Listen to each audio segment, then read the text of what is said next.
ಸೇಡಂ ತಾಲೂಕಿನಲ್ಲಿ ತುಂಬ ಹೆಮ್ಮೆ ಪಡುವಂಥ ಶಾಲೆ. ಯಾಕೆ ಹೇಳಬೇಕು ಅಂತಂದರೆ, ನಾನು ಭಾಳ ದಿನ ಹಿಡಿದು ಅನ್ಕೋತಿದ್ದೆ ನಿಮ್ಮೆಲ್ಲ ಕಾರ್ಯಕ್ರಮಗಳನ್ನು ನೋಡಿ ಇದು ಬರಬೇಕು ಅಂತ ಭಾಳ ಅನ್ಕೋತಿದ್ದೆ. ಅದು ಇವತ್ತು ಆಕಸ್ಮಿಕವಾಗಿ ನನಗೆ ಬರಲಿಕ್ಕೆ ಅವಕಾಶ ಸಿಕ್ಕಿತು. ಅದ್ರ ಬಗ್ಗೆ ಒಂದಿಷ್ಟು ಮಕ್ಕಳು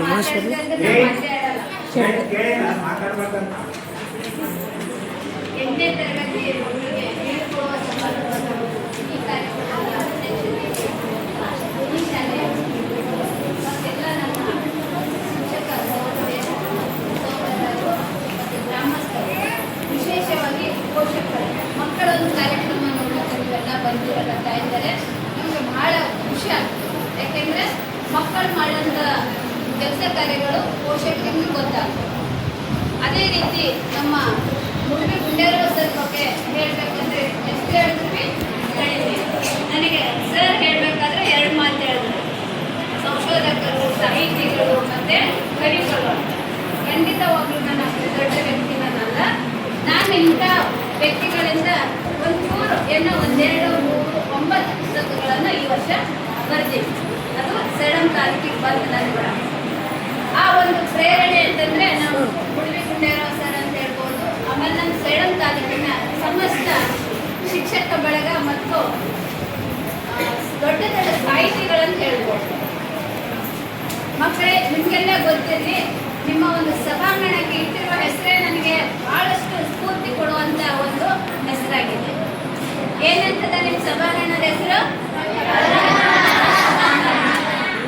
ಕವಿರಾಜ ಮಹಾರಾಜ. ಗೊತ್ತಿರಲಿ, ನಾವು ಮೊನ್ನೆ ಸರ್ ನಾವು ಕೂಡಿ ಒಂದು ಸಣ್ಣ ರಚನೆ ಮಾಡಿಕೊಂಡು ಆ ಮಳಕೇಡ್ ಕೋಟೆಗೆ ಹೋಗಿ ಬಂದೆವು. ಮಳಕೇಡ್ ಕೋಟೆಗೆ ಯಾಕೆ ಹೋಗಿದ್ದೆವು ಅಂತಂದ್ರೆ ಸ್ವಚ್ಛತೆ ಕಾರ್ಯಕ್ರಮ. ನೋಡಿ, ನಿಮ್ಮ ಶಾಲೆಯಲ್ಲಿ ಕೂಡ ಶಿಕ್ಷಕರು ಹೇಳ್ತಾರೆ ತರಗತಿಗಳನ್ನು ಸ್ವಚ್ಛವಾಗಿಟ್ಕೋಬೇಕು. ಕಾರಣ ಇಷ್ಟೇ, ನಾವು ಏನೇ ಮಾಡಲಿ ಶಿಸ್ತು, ಸ್ವಚ್ಛತೆ ಮತ್ತು ಉತ್ತಮ ಆರೋಗ್ಯ ಬಹಳ ಮುಖ್ಯ. ಇವತ್ತು 7ನೇ ತರಗತಿವರೆಗೆ ಓದಿ 8ನೇ ತರಗತಿ ಮುಗಿಸಿ 9ನೇ ತರಗತಿ ಹೋಗ್ತಿರುವಂಥ ಮಕ್ಕಳಿಗೆ ಇಲ್ಲೆಲ್ಲರೂ ಕೂಡಿ ಬೀಳ್ಕೊಡ್ತಿದ್ದಾರೆ. ಬೀಳ್ಕೊಡುಗೆ ಉದ್ದೇಶ ಮಕ್ಕಳ ಉಜ್ವಲ ಭವಿಷ್ಯ. ಅಂದರೆ ಅವರು ಉನ್ನತ ಒಂದು ವಿದ್ಯಾಭ್ಯಾಸ ಪಡೆದು ಅವರು ಕೂಡ ತಮ್ಮದೇ ಆದ ಕ್ಷೇತ್ರದಲ್ಲಿ ಸಾಧನೆ ಮಾಡಲಿ ಅನ್ನೋದಕ್ಕೆ ಪ್ರಮುಖ ಕಾರಣ ಅವರನ್ನು ಪ್ರೇರೇಪಿಸುವಂಥ ಶಿಕ್ಷಕ ಬಳಗ. ನೋಡಿ, ಮನೆಯಲ್ಲಿರುವಂಥ 1-2 ಮಕ್ಕಳಿಗೆ ಸಮಯ ಕೊಡುವುದೇ ಕಷ್ಟ ಆದ ದಿನಗಳಲ್ಲಿ ಶಿಕ್ಷಕರು ತಮ್ಮ ಶ್ರಮವನ್ನು ವಹಿಸಿ ಒಳ್ಳೆಯ ವಿದ್ಯಾಭ್ಯಾಸ ಕೊಡ್ತಾರೆ ಅಂದ್ರೆ ಅದು ನಿಮ್ಮೆಲ್ಲರ ಭಾಗ್ಯ ಅಂತ. ಯಾಕೆಂದರೆ ಸರ್ ಬಗ್ಗೆ ನಾನು ಕೇಳಿನಿ, ಉತ್ತಮ ಗಾಯಕರದ ನಿಮ್ಮ ಶಾಲೆಯಲ್ಲಿ. ಆಮೇಲೆ ದೇವದಾಸ್ ರೆಡ್ಡಿ ಸರ್ ಅವ್ರ ಬಗ್ಗೆ ನಾನು ಭಾಳ ಕೇಳಿದ್ದೀನಿ. ಆಮೇಲೆ ಅವರು ನಾವು ಕೂಡ ಒಂದೇ ಕಡೆ ಭಾಳಷ್ಟು ಕಾರ್ಯಕ್ರಮಗಳಲ್ಲಿ ಭಾಗವಹಿಸ್ತೀವಿ. ಎಷ್ಟು ಚೆನ್ನಾಗಿ ಆಡ್ತಾರೆ ಅಂದರೆ ಅದು ರಾಜ್ಯ ಮಟ್ಟ ಪ್ರಶಸ್ತಿ ಕೂಡ ತಗೊಂಡು ಬಂದರು. ಅಂಥ ಶಿಕ್ಷಕರನ್ನೇ ನೀವು ಪಡೆದಿದ್ದೆ ಅಂದರೆ ಭಾಳ ಪುಣ್ಯವಾಗಿದೆ. ಆಮೇಲೆ ಆಕಸ್ಮಿಕವಾಗಿ ನಾನು ಸರ್ವೋತ್ತಮ ಪ್ರಶಸ್ತಿ ಪಡೆದಂಥ ಮೇಡಮ್ ಅವ್ರ ಬಗ್ಗೆ ಮತ್ತು ನಲಿಕಲಿ ನೋಡಿ, ನಲಿಕಲಿ ತರಗತಿ ಅದಲ್ಲ, ಅದನ್ನು ನಿರ್ವಹಣೆ ಮಾಡೋದು ಎಷ್ಟು ಕಷ್ಟ ಅಂತಂದರೆ ಅಂಥದ್ದನ್ನು ನಿಮ್ಮ ಶಾಲೆಯಿಂದ ನಲಿಕಲಿ ಹೇಳಿದ್ದಾಗೆ ಉತ್ತಮ ಒಂದು ಪ್ರಶಸ್ತಿ ಬಂದದ ಅಂತಂದರೆ ಅದಕ್ಕೆಲ್ಲ ನೀವು ಜೋರಾಗಿ ಚಪ್ಪಾಳೆ ಹಾಕಬೇಕು.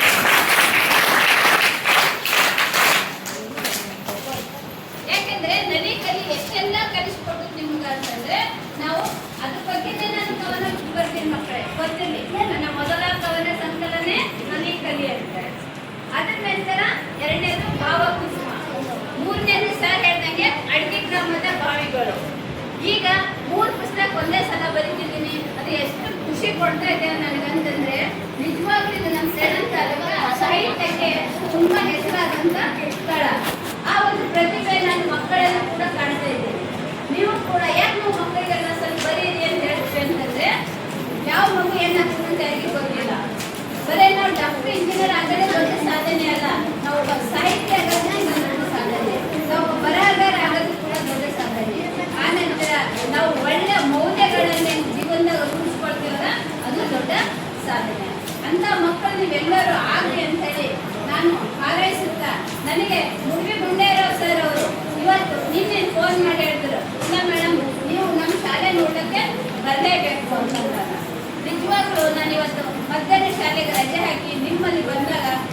ಕೊಡುವುದೇನೆಂದ್ರೆ ಇಷ್ಟೆಲ್ಲ ಹೆಣ್ಮಕ್ಳು ಪೇರೆಂಟ್ಸ್ ಬಂದಾರಲ್ಲ ಅದು ಖುಷಿ.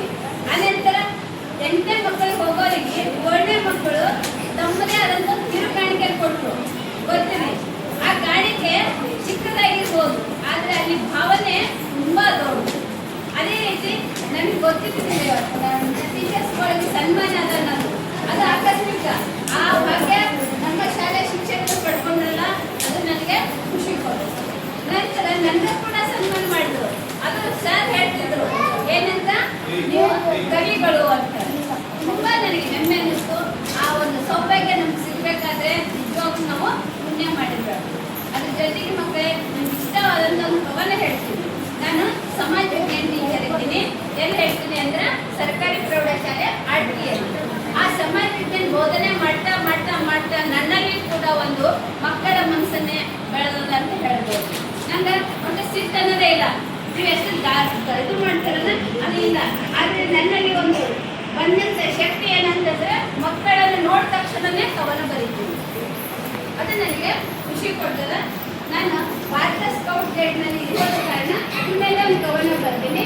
ನಿಮ್ಮ ಟೀಚರಿಗೆ ಕೊಡ್ತೀನಿ. ಭಾವಪೂರ್ಣ ಕವನ ಸಂಕಲನ ನೋಡಿ ಓದಿ. ನೀವು ಕೂಡ ನಿಮ್ಮ ಗ್ರಂಥಾಲಯದಾಗೆ ಇರ್ತಾರೆ ಮೇಡಮ್ ಅವರು, ನೋಡಿ ನನ್ನ ಕವನ ಓದ್ತೀನಿ. ಕೇಳ್ತೀರಿ? ಕೇಳ್ತೀರಿಲ್ಲ ಎಲ್ಲರೂ? ನೋಡಿ, ಕವನದ ಶೀರ್ಷಿಕೆ ಸ್ಕೌಟ್ಸ್ ಮತ್ತು ಗೈಡ್ಸ್ ಸೈನಿಕರು. ಪ್ರಕೃತಿಯ ಮಡಿಲು, ಪ್ರಕೃತಿಯ ಸಂಪತ್ತು, ಇವರ ಕಲಿಕಾ ಸಾಮಗ್ರಿಗಳು, ಇವರ ಕಲಿಕಾ ಕೇಂದ್ರವು. ಪ್ರಕೃತಿಯ ಮಡಿಲು, ಪ್ರಕೃತಿಯ ಸಂಪತ್ತು, ಇವರ ಕಲಿಕಾ ಸಾಮಗ್ರಿಗಳು, ಇವರ ಕಲಿಕಾ ಕೇಂದ್ರವು.